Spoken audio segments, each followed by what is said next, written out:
Bitcoin has an interesting property that you can understand it at different levels. So you can understand it at a high level, what it does, why it's interesting to people. So I think one way to explain it is it's like digital gold. So it's some new monetary technology that enables you to have properties like gold, but online and spendable in some kind of wallet. If you look historically at why people adopted gold as a money, the reason is basically that it was scarce. And so if gold is scarce, that implies something, which is there has to be a cost to obtain more, to dig it up, to mine it, to refine it.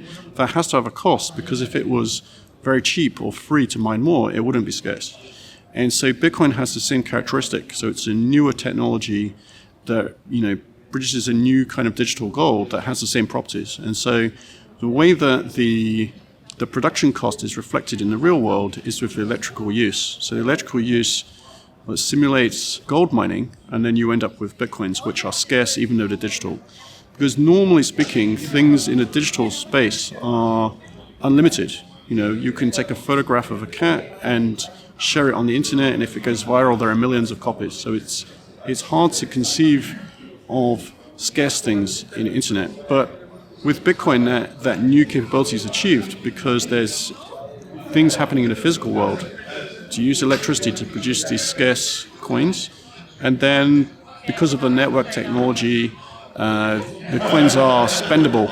And so you can't copy the coins because they are, the current owner of the coins, their wallet is signing it with digital signature to say that they are sending it to somebody else. And so they can't send it to two different people. They can't copy it. So, the proof of work, it's doing two things. One is to bring new coins into existence, and another one is to guarantee that transactions are final.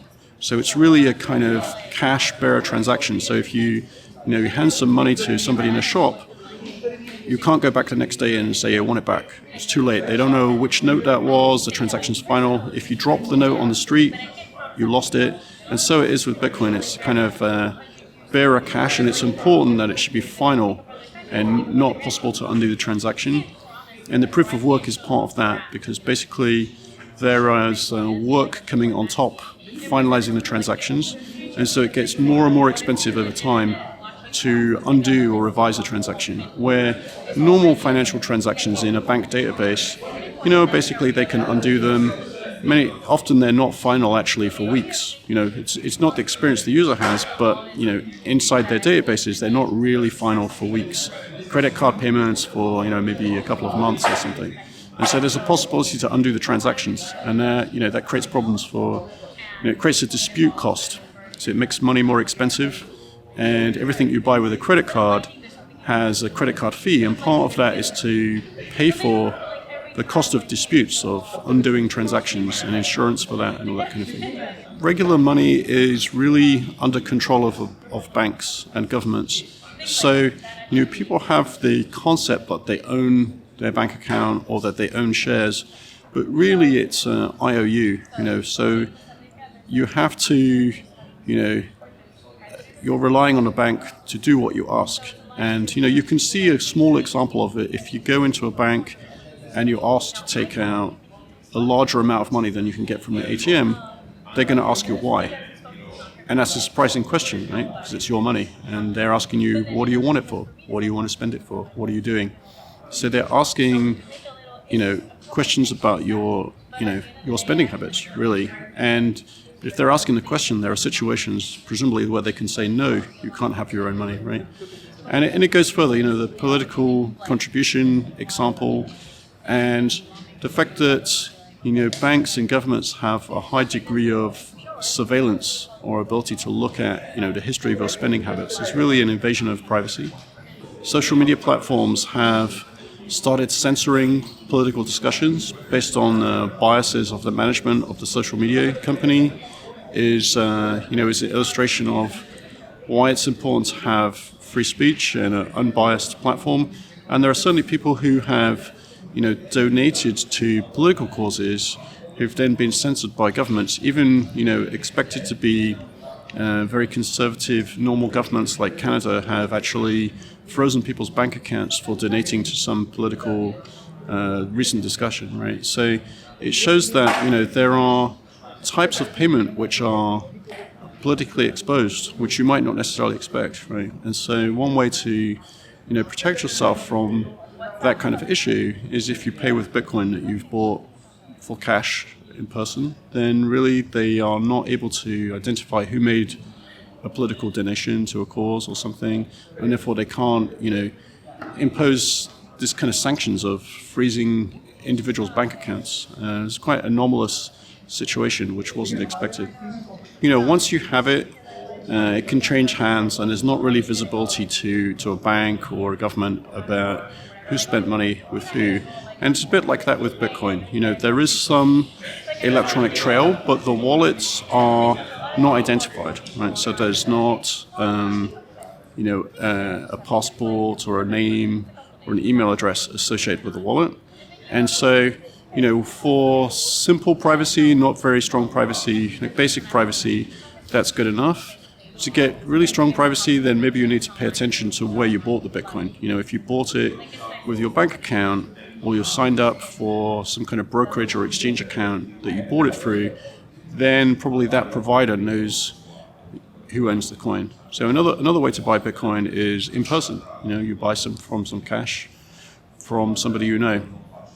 And that kind of Bitcoin will have less identity associated with it. It's unlike online banking apps, you don't need to provide identity to sign up, and you don't need permission to use it. So all you have to do is install one of the wallets on a smartphone, on a computer, and chat with somebody else, and they can send you money online or very quickly and without any kind of paperwork, utility bill, passport, all the usual kind of steps that banks use. So it's very popular for emerging markets where many people don't have bank accounts, or for people who are frustrated with banks.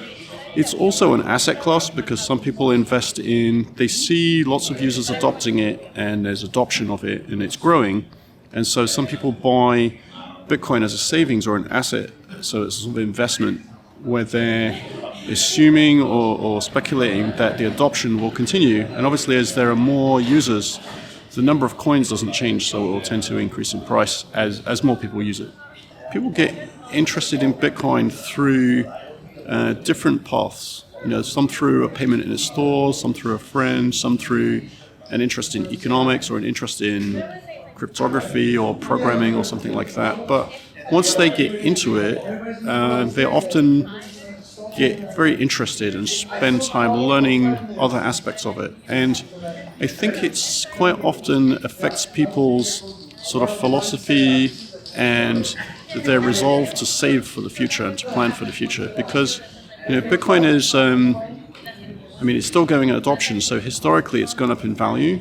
And so when people see a kind of investment or savings technology that's gone up very quickly, they become incentivized to save more, because money they save today could be worth a lot more in the future. And much of society today is very consumerist, spending money. They receive their income every week, every month, and they spend it all. And so Bitcoin changes that pattern of spending often, because they're thinking, well, if I could save Bitcoin, and there's lots of people talking about this theme, and it develops into a kind of a positive culture of saving and planning for the future and trying to find ways to be more self-reliant, self-sovereign, so you have more control of your future and less reliance on government and banks and institutions. Fantastic. Thank you, Adam. All right, thank you. Thank you very much. All right.